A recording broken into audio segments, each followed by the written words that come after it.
P T scale pensioners کے حوالے سے اچھی خبر سامنے آ چکی ہے۔ وہ اچھی خبر کون سی ہے؟ تمام ڈیٹیل آپ کے ساتھ شیئر کرتے ہیں۔ الحمدللہ حق اور سچ کی فتح ہوئی ہے۔ سپریم کورٹ کے حالیہ فیصلے پر ہم معزز جج جسٹس امین الدین خان کا شکریہ ادا کرتے ہیں، جنہوں نے قانون اور انصاف کی بالادستی کو یقینی بنانے میں اپنا اہم کردار ادا کیا۔ اور اب وقت آ گیا ہے کہ پی ٹی اسکیل انتظامیہ عدالتی فیصلے کی روح کے مطابق پی ٹی اسکیل پینشنرز کے تمام واجبات اور بقایا جات کی ادائیگی میں مزید تاخیر نہ کرے۔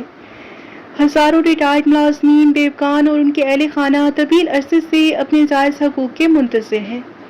پاک ٹیلی کام امپلائیز فیڈریشن مطالبہ کرتی ہے کہ پینشنرز کے واجبات فوری طور پر ادا کیے جائیں۔ اگر اس سلسلے میں مزید تاخیری حربے استعمال کیے گئے تو ملک بھر کے پینشنرز اور ملازمین اپنے آئینی اور جمہوری حق احتجاج کو استعمال کرنے پر مجبور ہوں گے۔ حق ملا ہے، اب اس پر عمل درآمد بھی ہونا چاہیے۔ اپنی رائے کا اظہار کمنٹ سیکشن میں ضرور کیجیے۔ ملتے ہیں نیکسٹ ویڈیو میں۔ ٹل دین ٹیک کیئر۔ اللہ حافظ۔